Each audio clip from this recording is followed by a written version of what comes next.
Bulletin की शुरुआत इस वक्त की बड़ी खबर से करेंगे। यस बैंक घोटाला मामले को लेकर बड़ी खबर आ रही है। यस बैंक के मुलजिम को महाराष्ट्र होम मिनिस्ट्री की जानिब से वीआईपी ट्रीटमेंट दिए जाने की बात सामने आई है। सीबीआई को तलाश थी यस बैंक के मुलजिम की। कपिल वाधवान इसका नाम बताया जा रहा है। कपिल वाधवान समेत 23 अफराद पर केस दर्ज कर लिया गया है।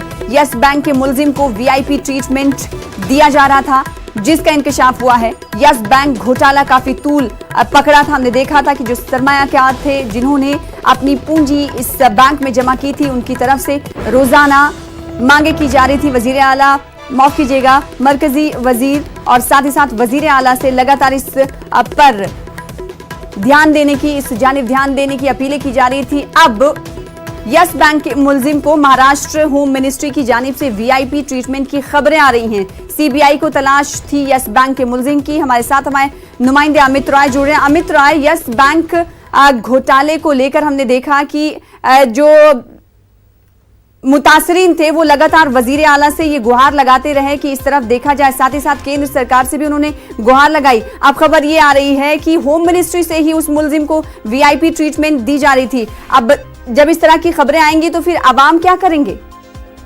देखिए, निश्चित तौर पे कपिल वाधवान ये डीएचएफएल के सर्वे सर्वा है। पीएमसी बैंक घोटाला मामला जो हुआ था उसमें भी इनकी गिरफ्तारी हुई थी और अभी जो है कुछ दिनों पहले इन्हें जमानत पे रिहा किया गया था। उसके बाद जब यस बैंक का मामला सामने आया तो यस बैंक मामले में भी इन्हें आरोपी बनाया गया था।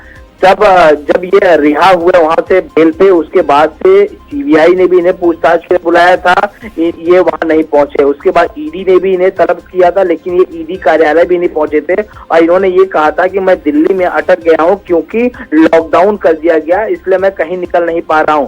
तो सीबीआई और ईडी दोनों एजेंसियों ने ये सोचा कि जब लॉकडाउन है तो ये कहीं बाहर निकल नहीं पाएंगे, तो जैसे ही मामला शांत होता उसके बाद जो हम इनसे पूछताछ करेंगे। इसी बीच खबर ये आ रही थी कल कि इन्हें जो है वीआईपी ट्रीटमेंट किया गया और जो प्रिंसिपल सेक्रेटरी हैं होम विभाग के अमिताभ गुप्ता, उन्होंने एक लेटर लिखा, क्योंकि नियम ये कह रहा है कि इस लॉकडाउन में अगर किसी को बहुत इमरजेंसी काम हो तो वो सरकार की परमिशन लेकर जो है कहीं भी जा सकता है। तो इसी नियम का फायदा उठाया वाधवान ने। उनके मित्र जो कहे जाते हैं अमिताभ गुप्ता, जो गृह सचिव हैं, उन्होंने एक लेटर लिखा, उसमें वाधवान के परिवार के 23 मेंबर का नाम मेंशन किया और ये कहा कि ये मेरे पारिवारिक मित्र हैं और इन्हें बहुत जरूरी काम से जो है महाबलेश्वर जाना है, तो इनकी गाड़ियों को परमिशन दी जाए और इन्हें किसी प्रकार की रोक टोक नहीं की जाए। जैसे ये खंडाला से महाबलेश्वर निकलते हैं, उसी बीच जो है वहां के स्थानीय एसपी को एक खबर आती है कि जिस आरोपी की तलाश जो है सीबीआई कर रही है वो अपने पूरे परिवार से महाबलेश्वर आ रहा है। तो उन्होंने सीबीआई को भी सूचित किया और गृह मंत्रालय को भी सूचित किया और बीच में ही महाबलेश्वर पहुंचते पहुंचते जो है कपिल वाधवान की गिरफ्तारी हो जाती है। उनसे समेत जो 23 लोग उनके परिवार के हैं सभी को जो है क्वारंटाइन में जो है रख लिया जाता है। उसके बाद जब ये मामला तूल पकड़ता है तो बीजेपी नेता किरीट सोमैया ने भी मामले उठाए। आखिरकार एक आरोपी को, जिसका नाम पीएमसी बैंक घोटाले में है, जिसका नाम जो यस बैंक घोटाले में सीबीआई रखा है, ईडी पूछताछ करना चाहती है, ऐसे आरोपी को आखिरकार परमिशन कैसे मिली? फिर उसके बाद हमने देखा कि एक लेटर जो है न्यूज 18 के हाथ लगा, जिसमें अमिताभ गुप्ता ने जो परमिशन दी थी वो परमिशन कॉपी हमारे हाथ लगी। उसमें साफ तौर पे अमिताभ गुप्ता ने लिखा है कि हमारे पारिवारिक फ्रेंड है और इमरजेंसी होने के कारण इन्हें जो है भेजा जाए। उनकी साइन भी है, उनकी लेटर मिलाकर ये बात कही जा सकती है कि मुलजिम जिसे होम मिनिस्ट्री की तरफ से, महाराष्ट्र की होम मिनिस्ट्री की तरफ से वीआईपी ट्रीटमेंट दिया जा रहा है, इसका मतलब यह है कि महाराष्ट्र की होम मिनिस्ट्री से पहले ही उसका लिंकअप रहा होगा।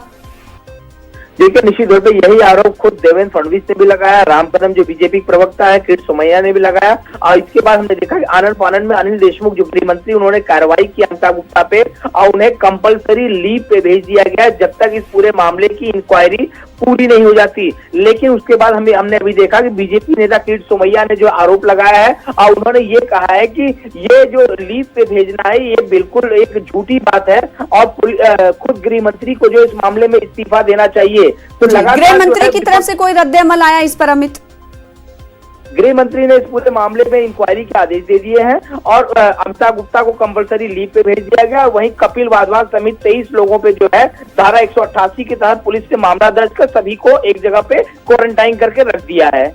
बेहद शुक्रिया हमारे साथ जुड़ने के लिए अमित रॉय। तफसीलात फराहम करने के लिए। तो मुलजिम को वीआईपी ट्रीटमेंट दी जा रही थी, जिसके बाद उसकी गिरफ्तारी की गई और इस मुलजिम समेत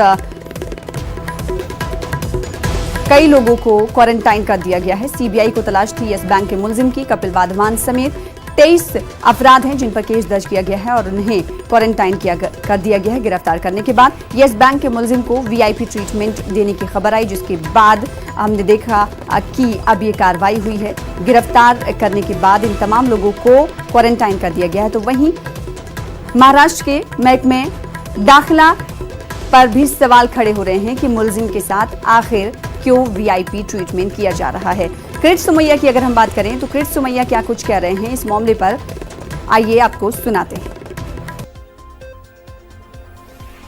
घोटालेबाज वाधवान भाइयों को भी वीआईपी ट्रीटमेंट कैसे दी गई? अब गृह सचिव अमिताभ गुप्ता को छुट्टी पर भेजना ये मूर्ख बनाने की कोशिश है। भारतीय जनता पार्टी की मांग है गृह मंत्री अनिल देशमुख ने त्याग पत्र देना चाहिए और साथ में अनिल देशमुख ने किसके कहने पर यह किया वो भी जनता को पता चलना चाहिए।